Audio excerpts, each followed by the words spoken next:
everyone. Welcome to Nick Loading In, my commentary channel. I am finally back after a couple weeks away. I apologize for the delay and just lack of content over these last couple weeks. Obviously, the holidays play a big part of it, so happy belated Thanksgiving to everyone. Hope you had a wonderful time with family. Other part of it is I had some health stuff come up, and turns out I'm going to need glasses full time, so that played a factor into it. And then, I mean, one of the other big factors, just full transparency. When I started the Culture of Destruction little mini series, I've already released part 1, and part 2 is in the works still. But I guess I underestimated just how massive this topic was going to be based off of my kind of like approach to it, I guess. So even though I've stepped away, I've been doing research the entire time. And yeah, part 2 is just expanded exponentially for me, and I really just want to make sure I'm as thorough and as accurate as I possibly can be as far as how I interpret things and the information that I want to share, and just, you know, my perspective, speculation, and opinions surrounding, you know, these connections and these people and the intricate kind of web that they weave.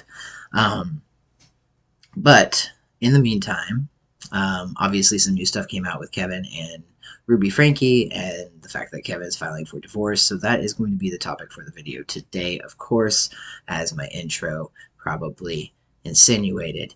However, I do want to make the comment that I will be releasing other content probably here and there as I'm putting together everything else, and different topics, different genres of things that I have come across that I just definitely want to weigh in on.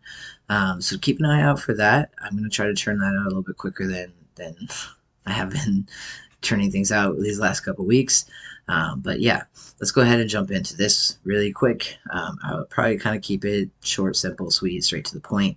We're going to start with the fact that Kevin Franke yesterday filed a motion for divorce from Ruby Franke. Kind of was put out there by Law and Crime and KUTV 2 News from Utah.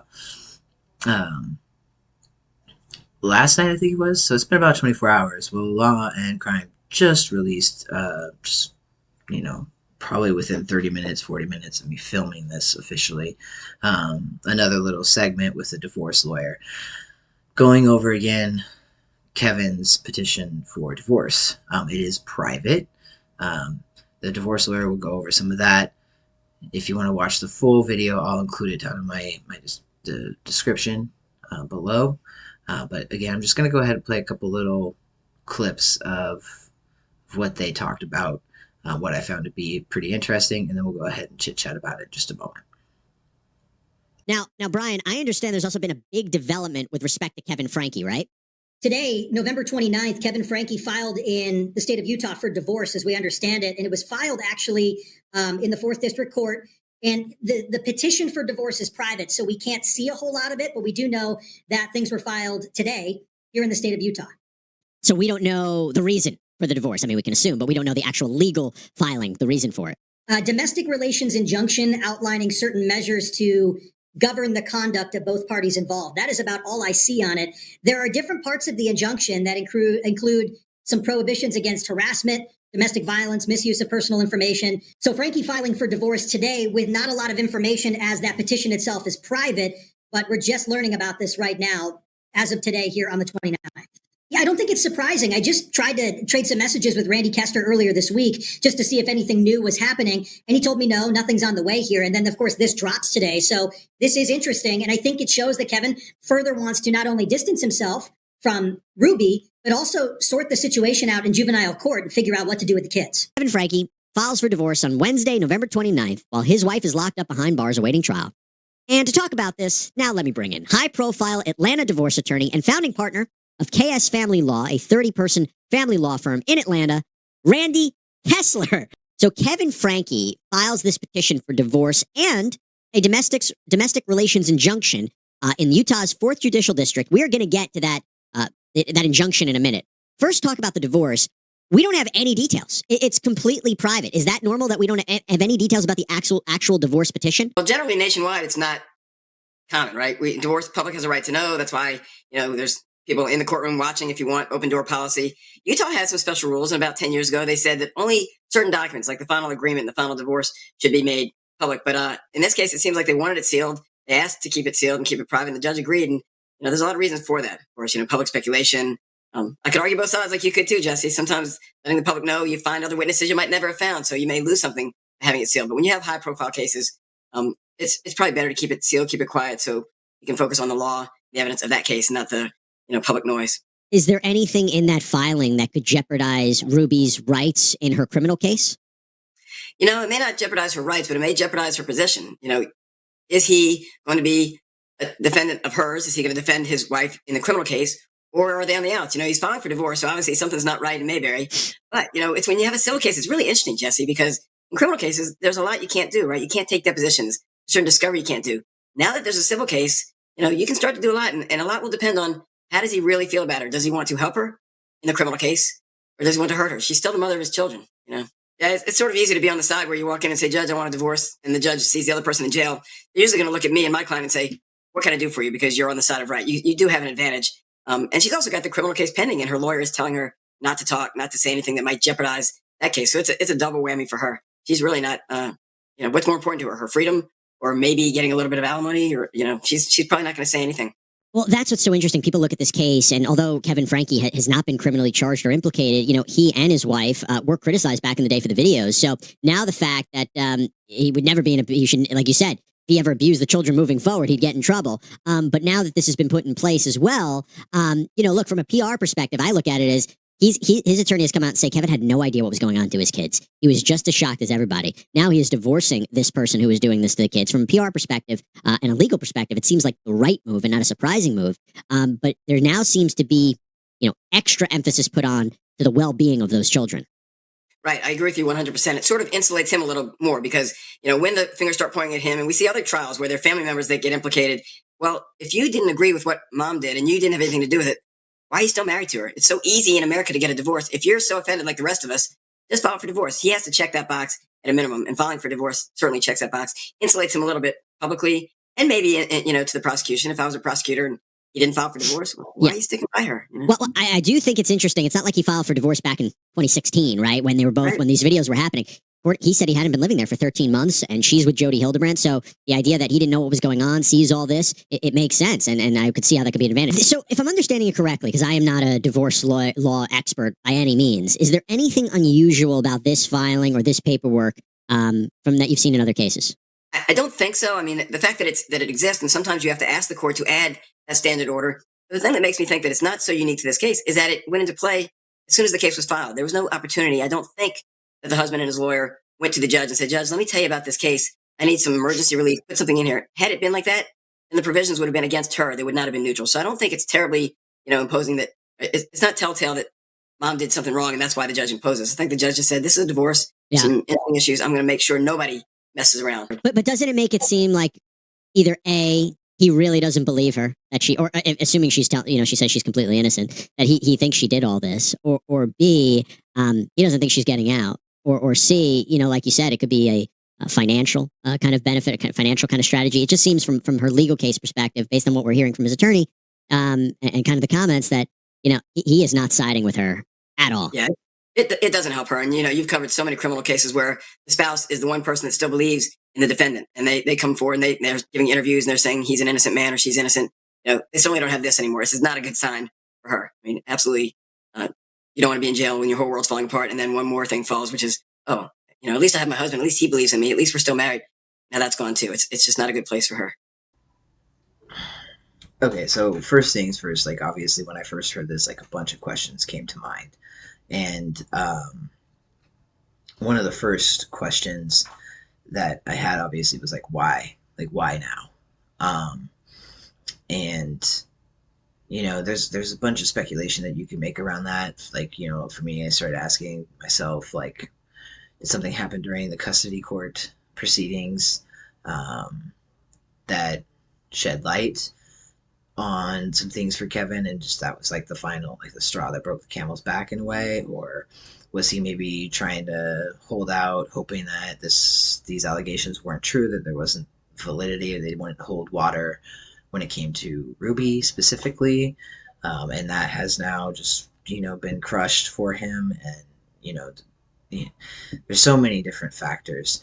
Um, the divorce lawyer does weigh in on it a little bit. I kind of the same thing with what I'm saying, where he just unless he was in the room with Kevin, he couldn't really tell you exactly what provoked Kevin to do it now. But it is an interesting time.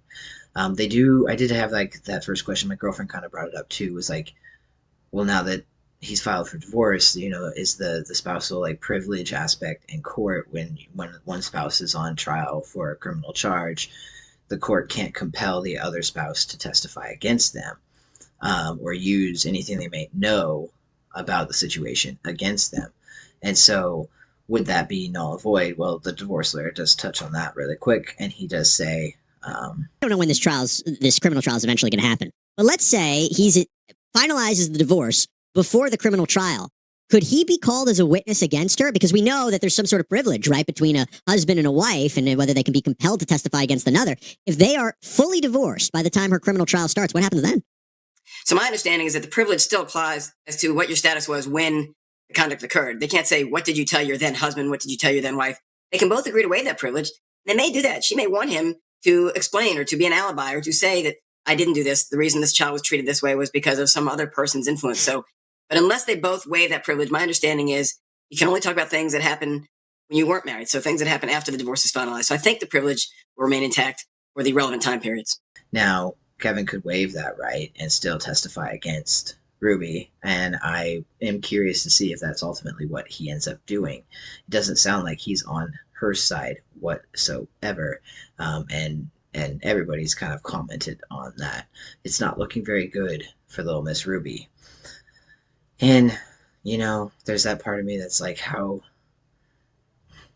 devastating for Ruby, right? Because I mean, yes, we can look at her and have our judgment about her based off of what we saw, especially towards the end of her channel and everything we now know with her situation with Jodi and everything, plus the shit she was talking about in all those videos about with connections coaching and all of that, principles and everything. I mean, she was bought in, but at the same time, like, it's really, you got to be a little bit of a human about it, I suppose, or at least for me, I can't help that bleeding heart side of me that looks at that and it's just like, I honestly believe that if Jodi had never walked into these people's lives, we wouldn't be here in quite the detrimental situation as we are.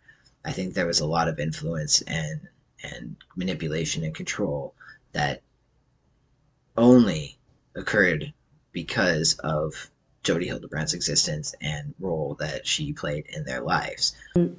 Very much loved his children and loved his wife and had a strong bond, an exceptionally strong bond with all of his kids. You've seen pictures of their family together. He was involved in all sorts of activities. He was a great dad. But Ruby felt like there were differences in their marriage, and at one point, in conjunction with Jodi Hildebrandt, it was sort of like, we have to separate to save our marriage. We'll keep working on our marriage, but for now, if we're gonna repair our marriage and be back together as a family, you have to be away, and you have to work on yourself, and don't have contact with the kids, don't have contact with me unless I initiate it.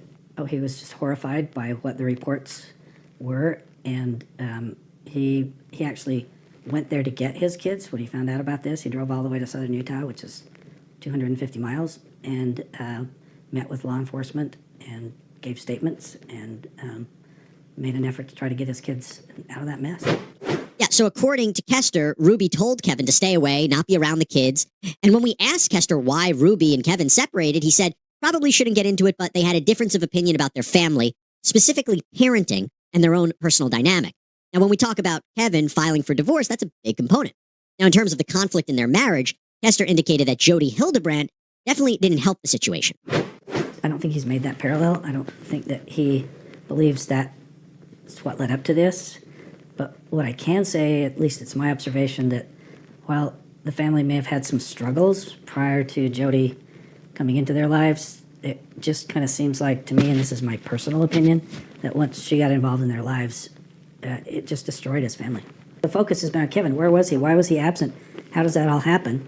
So he was doing that at Ruby's direction, who I think was being directed by Jodi. This is the way that you've got to repair your marriage and repair your family. So they were all sort of kind of being manipulated, and this is just my opinion, by Jodi.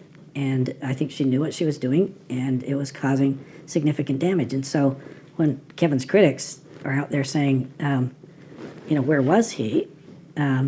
He was acting at the direction of what he thought was a competent mental health care provider and advisor. And to me, the better question is, what kind of mental health care provider would advise a family and a husband and wife and a husband and or a father and children that this can repair your family if you just stay away from each other? And I'm confident that she told that to Ruby. I'm confident that the children were being told that, and Kevin was certainly being told that I know what I'm doing. You need to stay away. I don't know if y'all caught that, but kind of it just kind of brushes over the fact that like they were having a difference in opinions about the parenting. So I started kind of questioning when I heard about this divorce coming out too. I started looking back and wondering, did maybe Kevin and Ruby were involved in this connections program for quite some time, really, right? They were, from my prediction or estimation or prediction or what have you, they they seem to have joined around 2017-ish, 2018. So you're talking, three, 2, 3, 4 years being involved, and then towards the end we see this isolation, separation, alienation from the family. And but everything leading up to that point, though, they were always together. They were promoting this together. Kevin was very involved. So it's almost like, did something happen where Kevin fell out of Jodi's good graces? Was Kevin starting to push back a little bit on some of the parenting? And even in that little snippet where Kevin's in the car while Ruby's talking about how, like, the beds and people thinking that it wasn't, thinking that it's abusive and stuff to take away the beds, and then brings up Anastasi. Look, our perspective of some of the parenting tactics and things like that from the outside looking in, we would probably deem those a lot more harsh or potentially even abusive. But when you take into context their religious beliefs and faith in all and the structure of everything,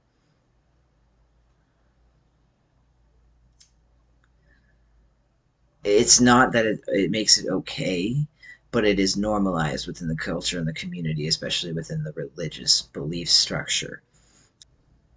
Most of that stuff would have been seen acceptable. Anastasi, it exists because it's a place where people send their troubled kids, and I'm sure predominantly they're getting people who come from a religious background. If I remember correctly, I think they also do pinpoint like sex addiction. So you're still dealing with a particular program or affiliate or that believes in alignment with the faith and the religious views and perspectives, right? So all of those things considered, like, we don't have to agree with them, but they're not necessarily like the most extreme, and probably why we didn't see any result from any of the police involvement prior to now.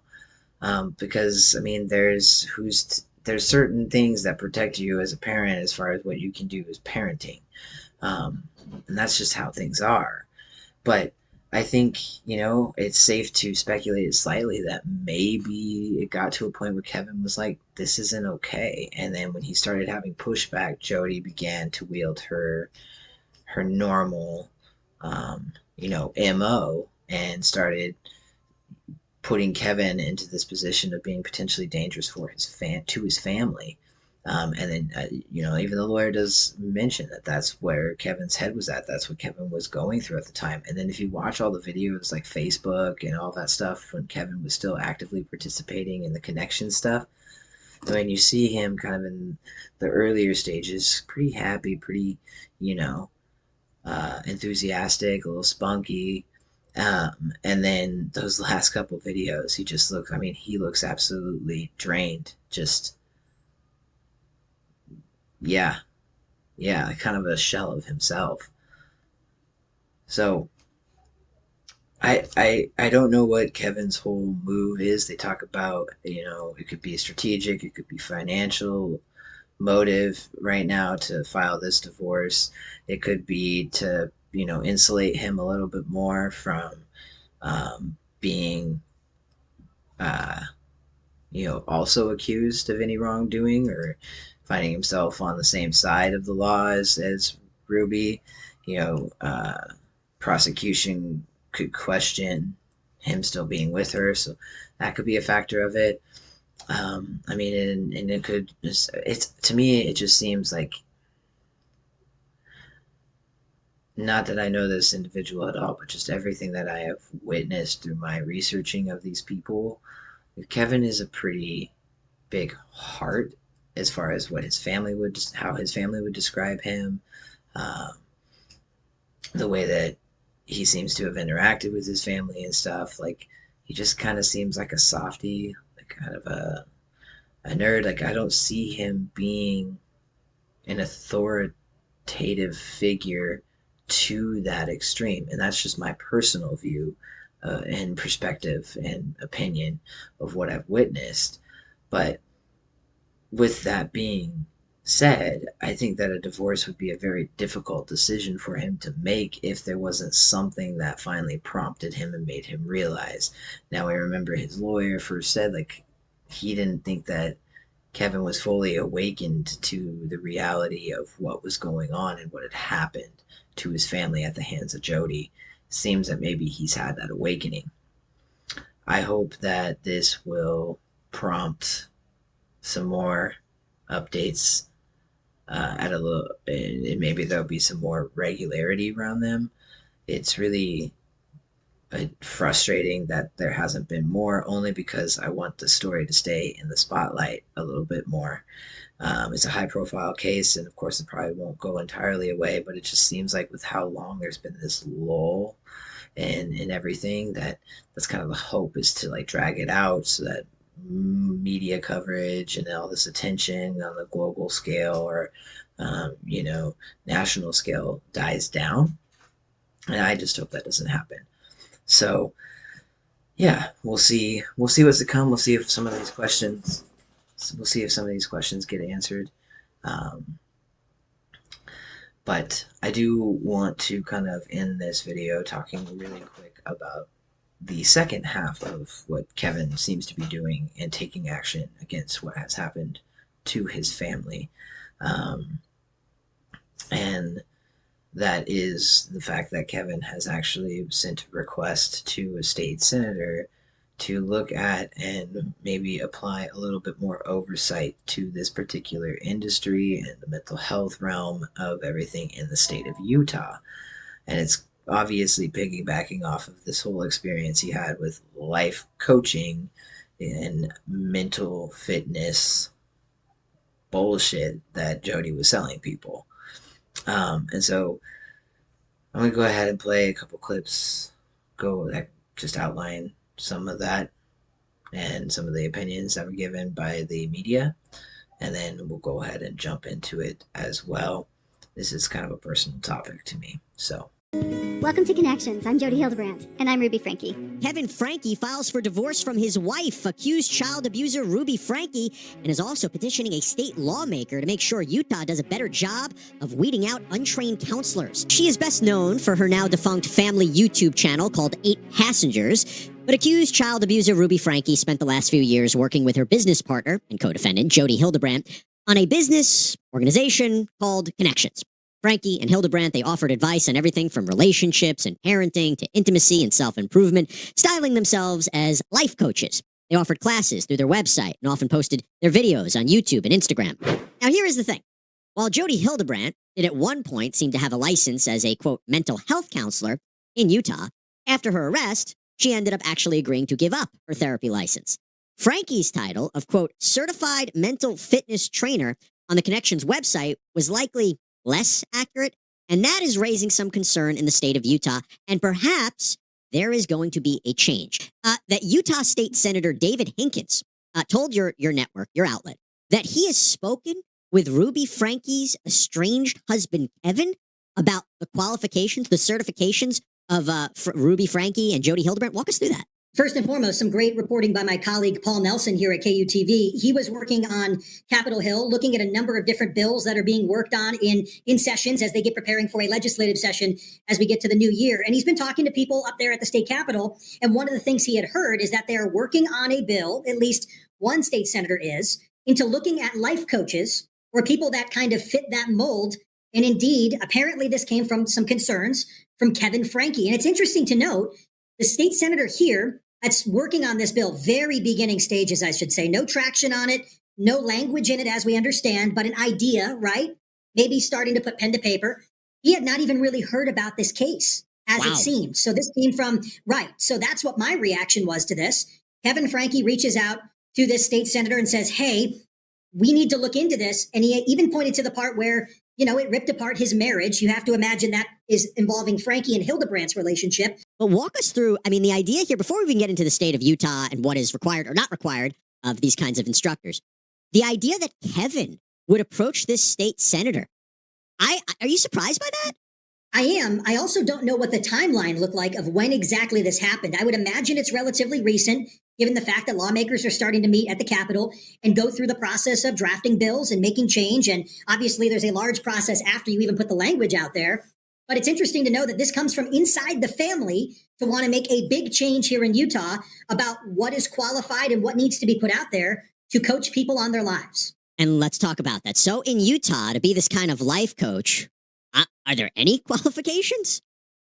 No, the Division of Professional Licensing here in Utah, we refer to them as DOPL. And we've covered them before when talking about Hildebrandt's license being suspended many years ago. So DOPL is involved in the licensing for clinical, mental health and other therapists, which is what Jodi had a license for way back when. But DOPL has never had any sort of restriction on a life coach being licensed in Utah. There's no standards for that industry here in the state.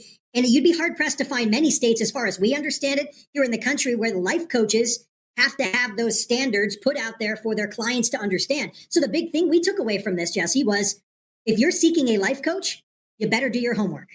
It doesn't surprise me here in Utah that they wouldn't want to add more requirements. It's just kind of how things have been, at least in my experience since I've been here. However, the bills that are being drafted on Capitol Hill here, I feel like are more on current issues. Now, this is not as much of an issue, I think, as it is a very large play, given this case, right? There's a lot of talk about life coaches now and what this mental fitness sort of coach looks like.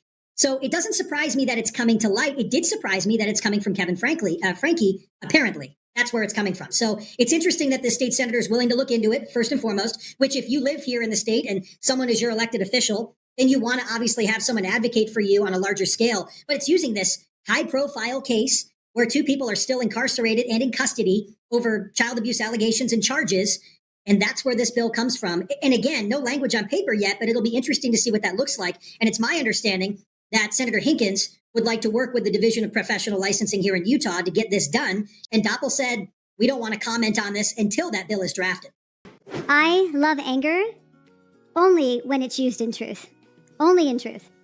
And obviously you can have very clear, motivating anger inside truth. And unfortunately, most of us don't know how to do that. That when we feel anger, it predominantly goes into this place of distortion.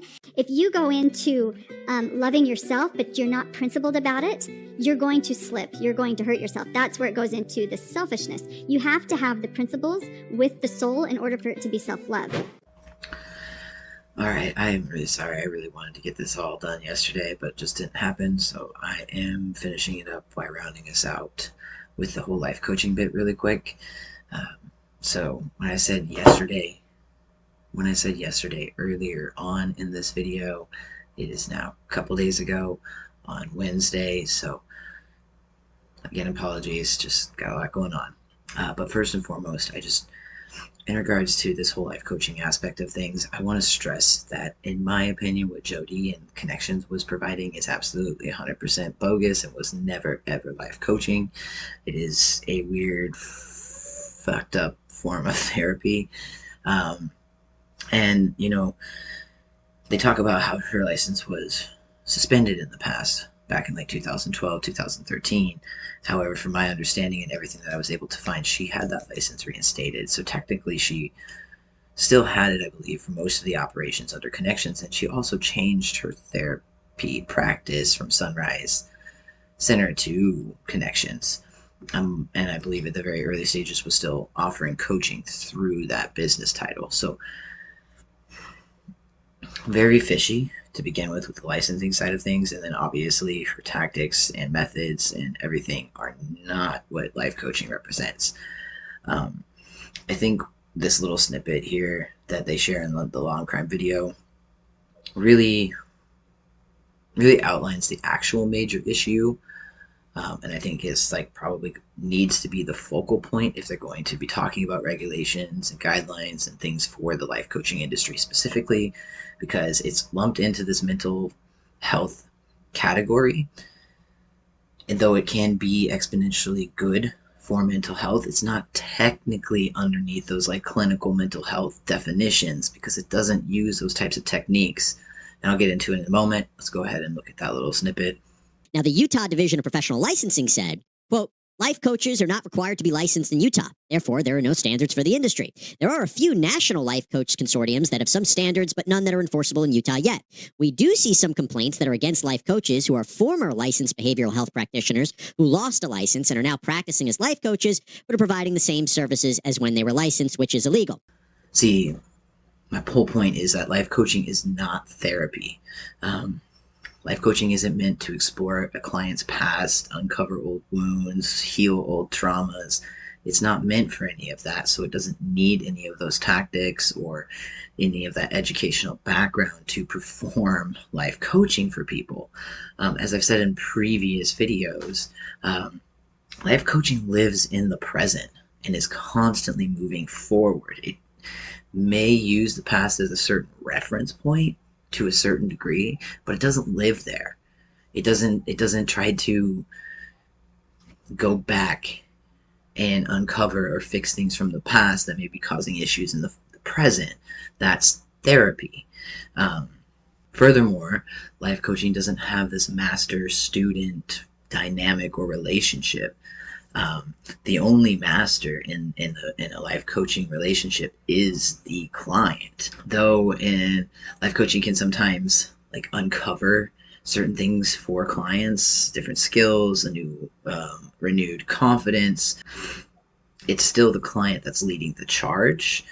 There is no direct advice or process that the coach should be offering specifically and directly. The client should be uncovering solutions, resolutions, goals, those types of things for themselves. You're just creating the space to allow the client to do so.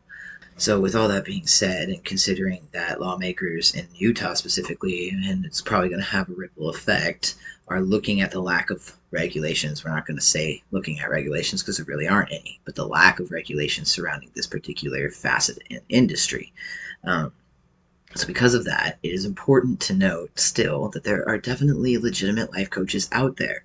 And there are also legitimate certification programs that you can enter into. Nowadays, as this industry is growing, it seems that people have kind of woken up and realized that they need to be doing their research and making sure that they're partnering up with somebody who's going to be beneficial for them. And a lot of times clients are asking for some level of certification.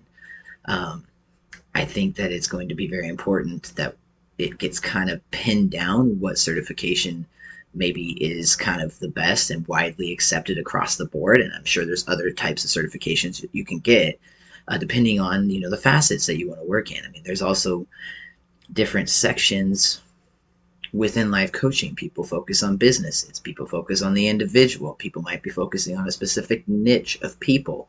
So something that would cover that on a broad scale, I think would be ideal to have some type of like I said, regulation or oversight. I don't think that it needs the in-depth regulations of therapy because, again, that power dynamic that exists within therapy doesn't really exist. Well, it doesn't exist in life coaching. If the individual is practicing appropriately, of course. This industry doesn't necessarily need the same type of regulations and oversight as therapy because that power dynamic and structure doesn't exist within life coaching as it does within therapy. Yeah, there's maybe some things that get shared between the coach and the client that are intimate and private, but it's not. Therapy kind of requires that you be vulnerable in that regard and share some of those deep, dark secrets or traumas or what have you, where life coaching doesn't necessarily require that of you. I'm sure that at certain points maybe that could help or deepen the coaching relationship and things like that, but it's not required to be successful in coaching, whereas it is pretty much required to be successful in therapy and to heal those past traumas, wounds, and issues, right? Again, I'll just kind of repeat the fact that life coaching is about creating a safe space for the client where they can direct the show, so to speak. They can overcome, process, and understand themselves maybe further. And the coach's sole purpose is to provide that space and assist with the accountability surrounding the client's action plan. So basically, client puts together a goal, something that they want to obtain and how they're going to get there, and they implement certain steps on how they want to achieve that, and the coach's job is to keep that person accountable to their own individual goals. And of course they can't force anybody to do anything. That's why, again, the client holds all the power. If you want success, you're going to have to put in the effort and the work. And some people might think it's a pretty silly thing because they have that self-discipline and they have that self-drive and motivation.